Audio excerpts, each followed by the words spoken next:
All right, guys, we are going to talk about the 200 ranking factors that Google looks at to rank a website. Now, some of these are going to be subjective, some of them are going to be my experience, some of them are going to be based off of an article that we're going through, but we're going to talk about it. And the reason that I'm talking about it is yesterday in my webinar about backlinking, Joseph Lambert of Joseph's Junk, Allied Junk Partners, he asked, well, I mentioned that Google had 200 ranking factors and backlinks were a really important one. And he said, what were they? So I sent him this article this morning and I said, this is a perfect daily digital drop message. So we're going to talk about that today. And we're going to talk about, my perspective on those. My name is Louis Vandervalk. I run a marketing agency focused on home service businesses. Find all the links below in the description and let's get into it.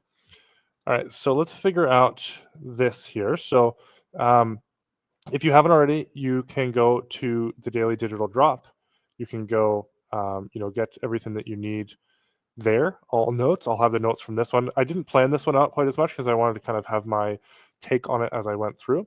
But we're going to go through, and then tomorrow you'll be able to come in February 13th information. It's going to be here. So we're going to dive right into this. So this is an article by Backlinko that will be linked in the description in the notes for you and in the Notion doc, the Daily Digital Drop notes.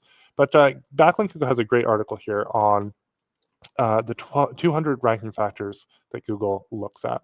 So there's more than 200. They've got a lot of stuff, but 200 is kind of the number that's thrown around in the industry. So right when we get into it, and he actually goes through all of them, and we're going to go through some of them here. Again, I don't know how long this is going to take. So in the comments, if you're still here right now, comment ranking factors. That would be perfect for helping people see this in the algorithm. And if you find value in this, I would love if we've earned a subscribe, if you could just go up and hit that subscribe button. But these are well-known things. Quality content is important. Backlinks is really important. Again, you can watch the webinar from yesterday. That is linked here in the daily digital notes. Technical SEO is really important. I might even say technical SEO comes right after content, maybe even before. Technical is kind of the foundation, and then quality content, and then backlinks. Keyword optimization kind of goes into the quality content. User experience is really important. Schema markup, that's code that you can put on the back end of your website. Maybe we should do a whole daily digital drop on schema. I think that would actually be really good. I've just made a note of that here. Social signals. This is something we talked about actually in the backlinking webinar yesterday. You can, by sharing on social, by being mentioned on social, by your brand being mentioned on social, while they're, all those interactions are entities that Google looks at. They're hits, they're check marks against your brand, against your website, against your company name, against your personal name, if you have that brand going on as well. And that's something that Google sees for sure. So social signals, brand signals, these two are incredibly underrated, and people are like, oh, I just want to pay an agency to do my SEO. But if they're doing social sharing, etc., that's going to massively help them. If you look at Matt and Jojo, if we're talking specifically in junk removal, Sonoma Strong Hauling, they do an excellent job of sharing their stuff out on social media, getting links, doing their YouTube content, and everything. That, even though their site isn't like the best SEO I've ever seen, all of that coming together builds their brand, builds their credibility with Google and everything. So that's really important. Domain factors here. So we're going to jump right into it, and it kind of breaks it up on domain factors, page level factors, site backlink, user interaction, etc. We'll see how far down we get through this. I'll probably keep it to under 15 minutes, and if we have to do another one tomorrow, going through the rest of them, we will. We'll do a part 2. So domain age, this does play a factor from what I've seen. If you have a brand new domain and you just fire it up, it can affect the ranking from what I've seen for sure. Google's John Mueller says that it doesn't help, but they also say a lot of things that they also say backlinks don't help. And I can tell you 1000% that they do. I've seen a lot of agencies test that, and the highest ranking sites all have quality backlinks to them. Keyword appears in the top level domain. So this doesn't affect as much as it used to. So like 5 years ago, having a keyword in your domain definitely did affect it, but it doesn't necessarily affect it. This is actually really interesting. The domain registration length, this was something I had forgotten about. The length of time that you register your domain for actually can affect how Google views it. So if you just register it for a year, rather than paying for 5 years on your domain register, so Namecheap, GoDaddy, etc., Google does look at that, among other factors. It may not be the most important, of course, but it is an action that they take, when kind of really digging into someone's legitimacy. And again, legitimacy is the name of the game. If we can come away with anything from this little daily digital drop here, it's Google's selfish. Google wants to give people what they want to find, and ultimately, Google is trying to weed out spammers. I actually come from the rank and rent space, so I started doing SEO in rank and rent. I would build out websites. I would don't clap this one. It's not really doing a whole lot, but like roofers, Fredericton. I worry about sharing some of this stuff online, but I trust you guys will not go and do crazy stuff here. It might not be ranking anymore. I haven't touched it forever. Yeah, this one here. I built this site out like 5 years ago. Looks horrible, but it's still getting leads. It's actually fallen in the rankings a little bit, probably due to it not being touched for almost 5 years. But I've still got a guy that rents out leads from this. I've got like 3 properties left that do that. But I came from that space. And the reason I kind of moved over to doing more SEO directly with brands was that it just was something that I saw so much spam come into the industry. So, working with actual brands makes it a lot easier to stand out. So keep that in mind. Keyword and subdomain. So having a keyword in your, so if it's bluecrocus.ca/SEO services, having that keyword in the subdomain is definitely going to help. Domain history. So you definitely do, like, this is something that if someone sends me a domain, like, hey, I want to buy this domain for my business and rebrand, I will go on Ahrefs and I will look at its history. Did it ever have a site on it? Does it have backlinks pointing to it? There's actually a play to be made for backlinks where you can go on and get expired domains, get them, put your website on it, and it can actually just kickstart you right from the go. If you get a junk removal domain that had a junk removal website on it before, or a plumbing or a roofing one, that's beneficial. But you definitely don't want one that has had a site up and then it's like gone down and it has like awful links to it and everything. Exact match domain, I think that goes back up to the keyword appearing in the top level domain, but they don't have as much benefit. They do still have some benefit in lower competition areas, but not as much. Public versus private who is. So this is the data on the back end of your domain. This was interesting to me as well. I think I've kept mine private because my information was personal based, I guess, when I first started doing this. So this is having the privacy turned on isn't automatically bad, but when you get a bunch of these factors together, it can turn into something that Google looks at.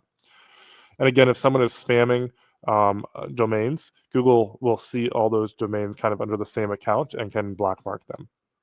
We're getting pretty technical here, but those are some things there. Country, TLD, so the .ca, the .com, etc. So if you're in the States, I'd recommend a .com. If you're looking to rank globally, look into what would be the best for you. I started with a .ca for Blue Crocus. That does potentially hurt my ranking in the States, but because we're so developed, I've left it. All right, so that's domains, some factors there. So page level factors here.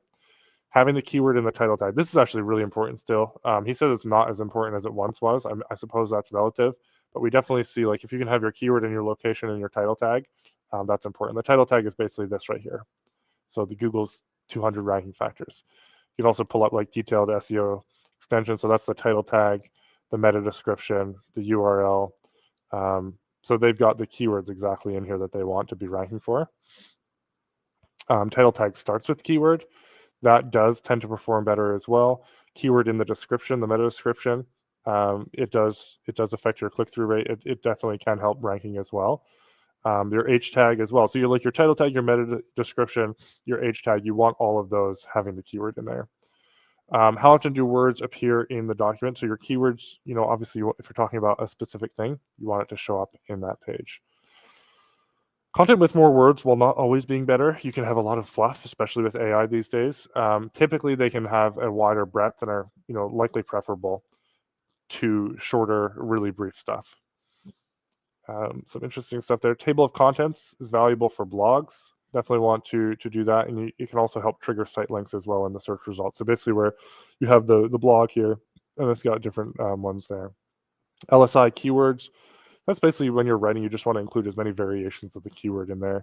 LSI keywords in the title and description tags, same thing. Page covers the topic in depth. Yes. You want so SEO is relative. So it's relative to your competition, but you want to have more info and more uniqueness than your competition. And the more unique and more info filled your pages are and the content is, the better it's going to be for you. Loading speed, 100%. You can go to pagespeed.dev. You can go to GTmetrix. So, okay, that's not actually what I thought it was going to be.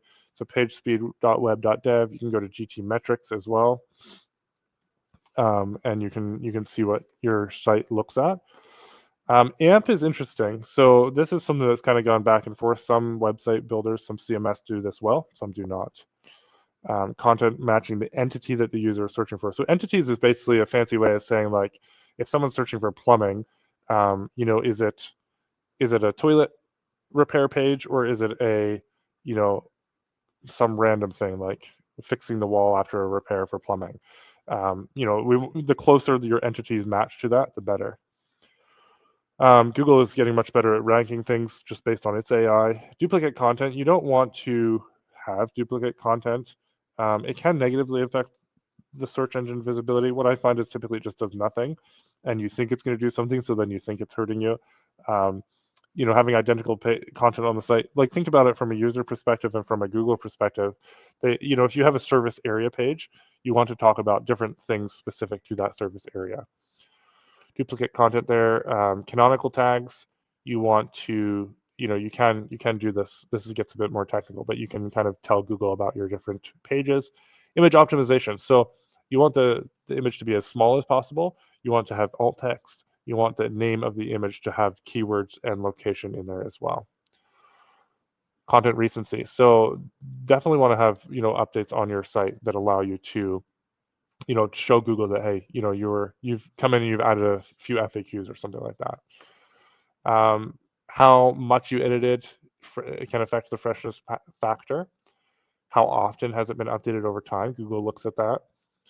Having a keyword appear in the first 100 words of the page content can affect rankings as well. Keywords in your H tags, definitely. The heading tags, basically Google is reading this as code that's helping it to understand what it's about. So if you can prioritize it with all the keywords, that's valuable.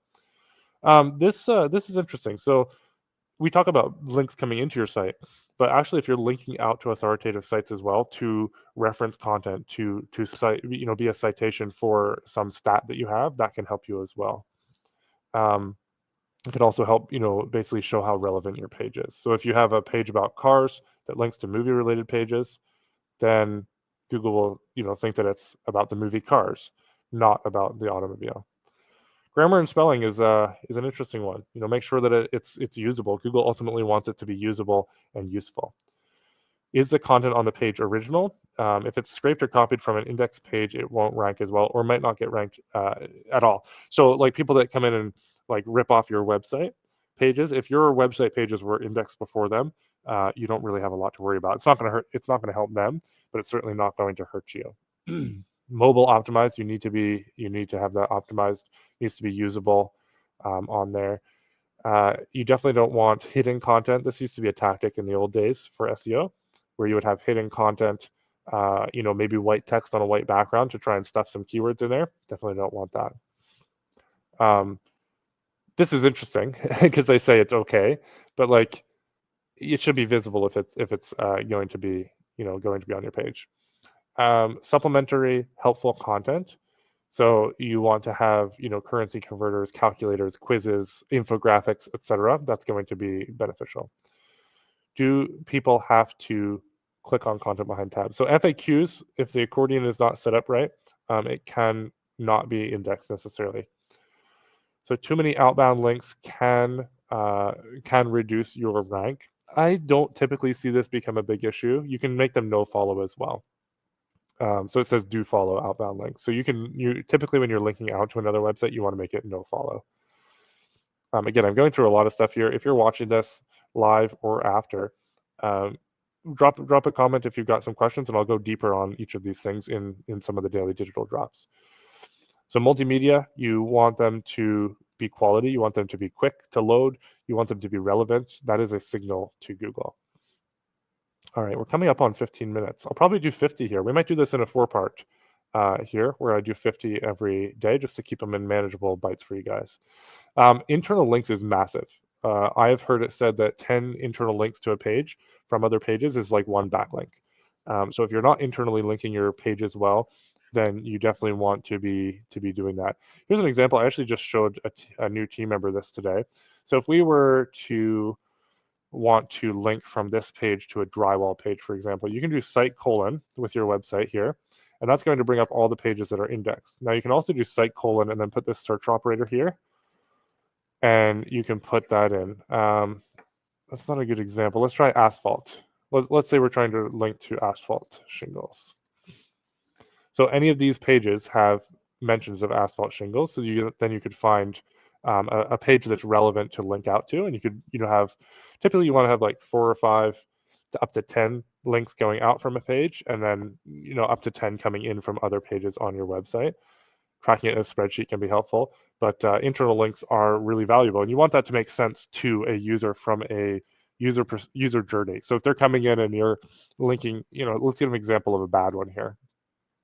So if they're coming in here and they're reading down through here, again, for those that just tuned in, this is a really ugly site that I built like 5 years ago when I was in my rank and rent days, and it is still ranking and still paying me a monthly residual. So haven't really done anything to it since then.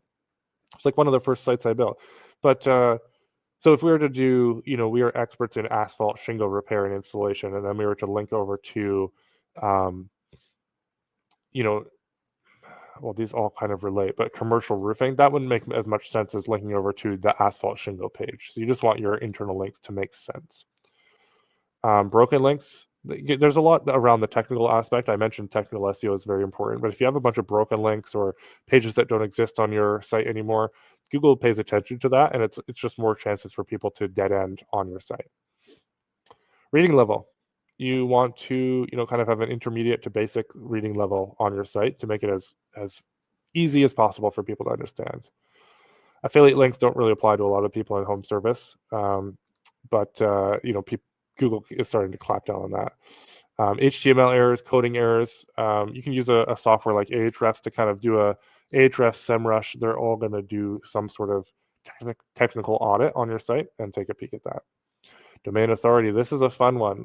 Domain authority or domain rating. So domain rating. Well, let's actually just take a peek here. Well, let's go here in the presentation. Oh, that's not going to be my actual doc. Well, I won't get too sidetracked. But domain authority, domain rating, those are all third-party tools that are trying to figure out what Google pays attention to. There's a new one called Domain Power, which is by a software called Search Atlas, which I'm going to be talking about more because I think it makes SEO really straightforward for someone to do a lot of it on their own if they want to take the time to do that. But they look at domain power, which is a combination of the links that are pointing back, how many pages are indexed, the value, the data in Google Search Console, the traffic on the site. That's a much better visualization. Domain authority can be hacked, so you can go buy 1,000 backlinks off of Fiverr and get your domain rating or your domain authority to jump pretty quickly. A lot of SEO agencies do that to make you think that they're amazing, but it doesn't really affect anything on Google's side. In fact, it can hurt you. So we'll probably end with that. If you guys have questions, drop them below, whether you're watching it live or after. If you found anything in here useful, I would love for you to drop a subscribe on the channel. My goal is to grow it to 3,000 subscribers by the end of the year. So that's the Daily Digital Drop for today. Thank you for tuning in. Thank you for watching if you made it this far, and we will see you guys next time.